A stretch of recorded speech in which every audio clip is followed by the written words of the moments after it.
Hey guys, what's up? I hope everyone is doing absolutely amazing because today on Cooking with Tammy, we're going to be making a delicious Cajun-style spinach stuffed chicken breast. Not only is our recipe going to be big on presentation, but this recipe is going to be packed with tons of flavor in every single bite. So with all of that being said, let's introduce these ingredients and get to cooking. First one up is the chicken breast. The chicken breast has been rinsed off in a salt water, lemon solution, pat dried, and ready to go. For our seasonings, we're going to be using adobo, Cajun seasoning, garlic and onion powder, paprika, both regular and smoked for that nice little smoky flavor, along with parsley, Italian seasoning. For our cheeses, we're going to be using cream cheese along with a 3-cheese blend. This blend consists of provolone cheese, mozzarella, and Parmesan cheese. We also have spinach, minced or finely chopped garlic, butter, salt, ground black pepper, and oil. With all of that being said, let's get to cooking. First thing we're going to grab is our seasonings and mix it up really good because we want to make sure everything is well incorporated. Once you're done, we're going to just set it aside. Going to hit the chicken off with a small drizzle of oil. That's going to allow us to spread the dry rub a lot easier onto the chicken. As you can see, the chicken has a slit in the middle of the breast, and this is what's going to create that pocket when it comes to stuffing our chicken breast. Taking that seasoning, we're going to add a liberal amount of seasoning because guess what? The Cajun seasoning that I'm using, it's not a salty base brand. It gets the job done, of course, but it's not salty. Every brand is absolutely different. So basically, find what works best for you. However, if you don't have Cajun seasoning on hand, you can always substitute with Creole seasoning. That's going to work perfectly fine as well. We're going to season the chicken on every single side. We're going to season it on the front. We're going to open that chicken on up, season it in the middle as well. Tap that seasoning on in. Make sure it's stick and stuck and stuck and stick. Flip it on over, season it on the back. Once you're finished, your chicken breast should look just like this. In the meanwhile, we're going to allow our chicken to sit here and soak up all of the seasonings to a nice warm cast iron skillet. We're going to hit it off with a small drizzle of oil, followed by a couple of tablespoons of butter. Reason being is because we don't want our butter to burn. Allow that butter to become nice and melted. We're going to add the garlic. Right now my flame is on medium heat.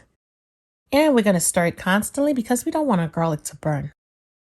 Now that everything is nice and fragrant, we are going to add our spinach to the mix. In the meanwhile, the spinach is fresh and we need to give it a little flavor. So we're going to hit it off with a small amount of salt, freshly cracked black pepper. Give it a good mix, combine both the garlic and the spinach together. And by the way, if you like a lot of spinach in your spinach stuffed chicken breast, definitely add a little bit more. Only because once the cooking process starts, the spinach is going to literally break down and we're going to have less to nothing in the pan, all right?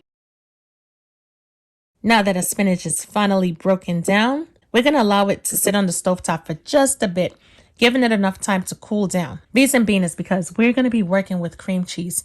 And if the spinach mixture is too hot, it's going to melt the cream cheese. And later on, when it comes to stuffing, we're going to have a runny mess. We need our cream cheese to maintain that consistency of room temperature. Not melted cream cheese, but room temperature. We're going to take our spinach mixture and add it to the cream cheese. As you can see, breaking down the cream cheese is very manageable. Only because, once again, the cream cheese is room temperature.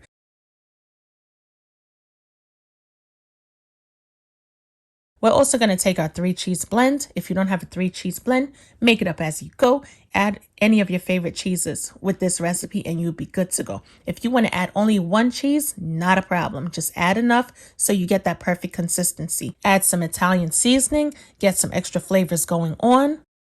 Mix it on up. I want a nice contrast of color, so I'm going to add some paprika.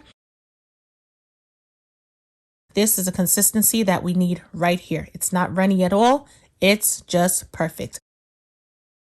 We're going to open up that chicken breast, get in there with a large size spoon, and we're going to spoon a good amount of our spinach and cream cheese mixture, and we are going to stuff our chicken breasts. Yes, we are. This is the fun part right here, guys. Let's get it. We're going to add that stuff into the chicken. Add a good amount. Don't worry about closing it. That's not important right now at this point. Moving right along, we are going to repeat the same process with the second chicken breast. We're going to stuff it really good, just like this. Once we're done, because I want a nice cheesy effect, we're going to add some of the 3 cheeses on top.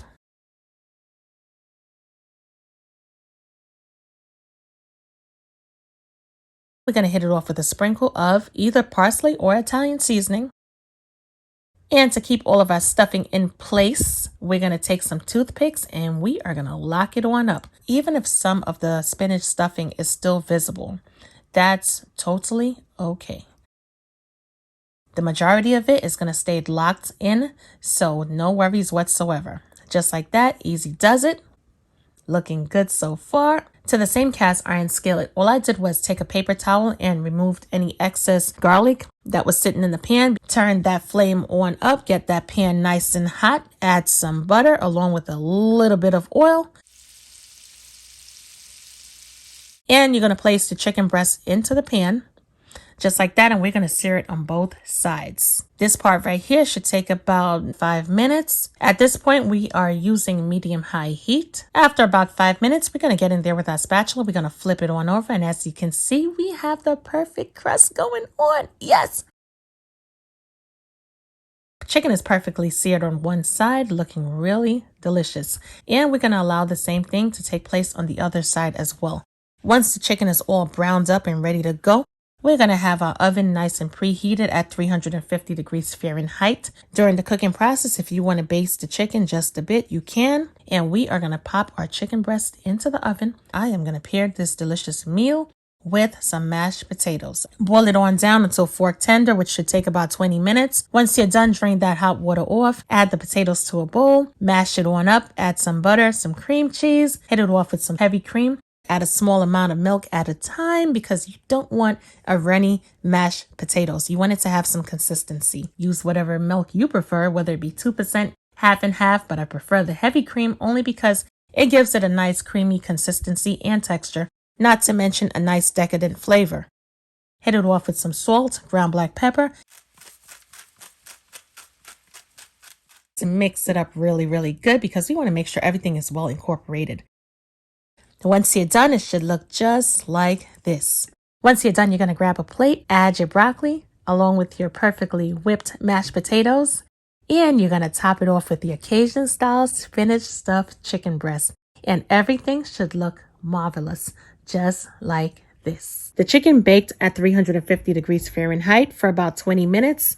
And this is the end result. And by the way, don't forget to remove the toothpicks. Yep, those skewers that we put in there earlier, don't forget to take those bad boys out. You don't want to serve your chicken breast with toothpicks or skewers in there, all right? Did I forget to mention this meal right here is absolutely delicious. Anyway, guys, I'm just messing with you at this point, but I definitely give this recipe a try. Like I said earlier, all jokes aside, not only is it big on presentation, but the taste is absolutely phenomenal. And with all of that being said, I will definitely catch you guys in another video. Talk to you later. Bye, guys.